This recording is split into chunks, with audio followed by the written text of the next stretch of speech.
Hello, my name is Haley Jacobs, and today I'm going to be talking about the book Never Eat Alone by Keith Ferrazzi and Tal Raz. So, in today's presentation, I'm going to provide a brief summary of the book.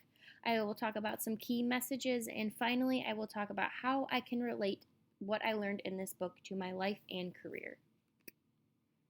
So, Never Eat Alone is all about how to build a lifelong community of colleagues, contacts, friends, and mentors. Now, just a little bit about the author. Keith Ferrazzi is the author of Never Eat Alone, and growing up as a son of a steelworker and cleaning lady from a small town, he was able to use his ability to connect with others to pave his way to Yale, a Harvard MBA, and several top executive posts. He is the founder and CEO of Ferrazzi Greenlight, which is a Los Angeles, California based research and consulting firm. Now, in his book, Never Eat Alone, consists of 4 sections. These sections are the mindset, the skill set, turning connections into compatriots, and trading up and giving back. Now, each of these sections dives more and more into what it means to make connections and how to keep those connections strong and genuine. So, throughout the book, Keith points out 3 major lessons that he has learned throughout his life. One is that relationships aren't like cake, they're like muscles. The more you use the relationship, the more they grow and the stronger they become. So, in the book, he recalled a time where he was eager to become involved in the entertainment industry in California. So, through his best friend from college, he was able to get in touch with a gentleman named David who was currently working in Hollywood and had a close connection to a senior executive at one of the studios. So during their meeting together, Keith asked David if he had known anybody who he could get in contact with who may help him advance further into the industry. And David goes, "Actually, I do. She is a senior executive at Paramount Studios, so naturally, Keith goes, "Great. Can I get in touch with her? Is there any way you can provide me with her email?" And David flatly just replies, "No. At some point, I'm going to need her for a personal favor, and I don't want to use my one lifeline on you. I need to save it for myself." So, what Keith goes on to explain is that David did not realize that it's the exercising of the equity that builds equity. And long story short, David waited so long to use that lifeline that his relationship with that senior executive faded, and he was never able to use that personal favor.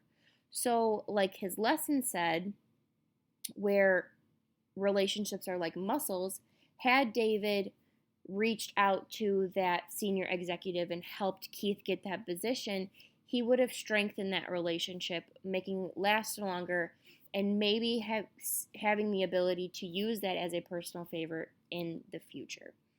Now, lesson 2 is that you must build your network long before you need it. Now, what he means by this is that relationships need to be strong and genuine in order to have a trust and understanding behind your intentions.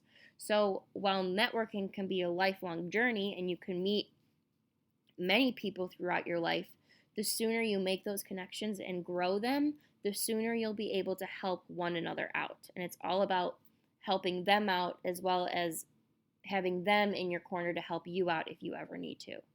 Now, lesson 3 is how you spend time with people is much more important than how much time you spend with them.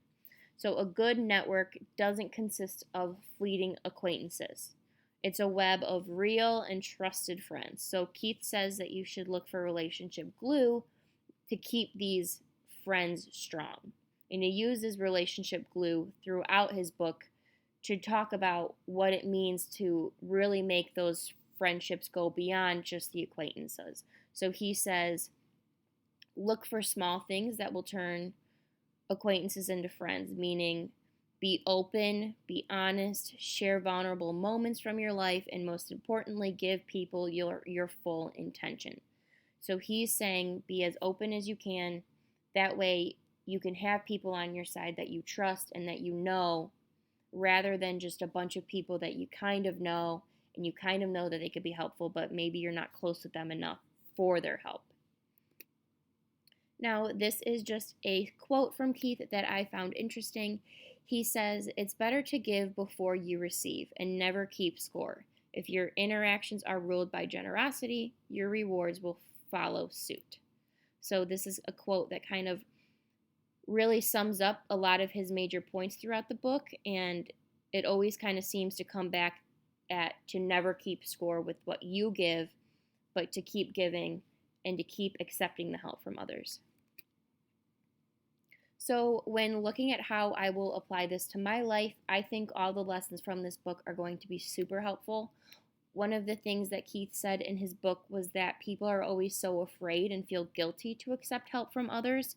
He says that people constantly feel like that they'll be in debt to that person if they accept their help, which isn't true. He says by accepting their help, you're now growing and you're advancing, and maybe down the future you'll be able to return that favor. However, it might not be to the person who gave you that favor. Even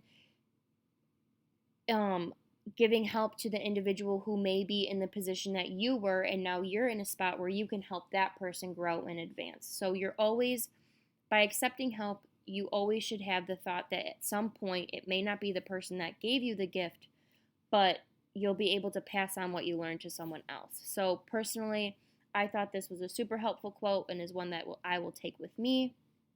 This book will help me be more open and to help and guidance from individuals as I look for work in the future.